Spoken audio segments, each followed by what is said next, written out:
Kejaksaan Negeri Barito Selatan memanggil lebih dari 30 orang saksi terkait kasus dugaan penyalahgunaan dana hibah untuk pelaksanaan musakabah tilawatil Quran yang ke-30 tingkat Provinsi Kalimantan Tengah tahun 2020 di Barito Selatan. Kajari Barito Selatan saat menggelar jumpa pers di Puntok pada Jumat 17 Juni 2022 menjelaskan kepada awak media bahwa kasus dana MTQ tersebut sedang dikerjakan dan pihak penyidik Kejaksaan Barito Selatan memanggil serta memeriksa lebih dari 30 orang saksi.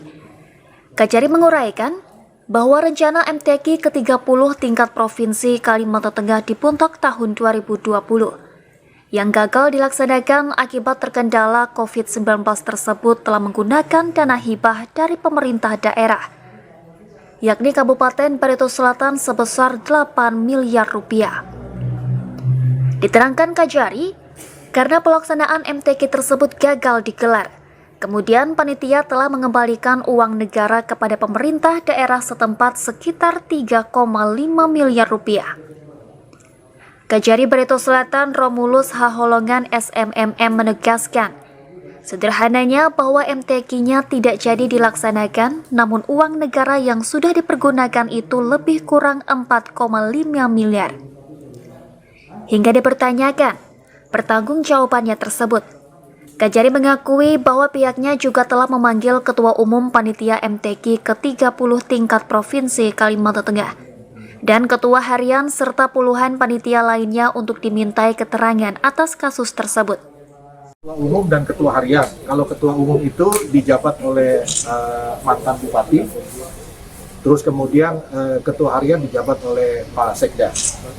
Terus kemudian mengenai berapa kalinya saya tidak hafal, berapa kali yang bersangkutan dipanggil. Yang jelas siapapun yang dipanggil sebagai saksi ada kepentingan hukumnya untuk menerangkan peristiwa yang terjadi dalam penggunaan anggaran yang kurang lebih 4,5 miliar tersebut. Secara umum kasus MTQ ini adalah penggunaan anggaran pemerintah Barito Selatan yang dilakukan dengan cara hibah kepada panitia penyelenggara sejumlah 8 miliar.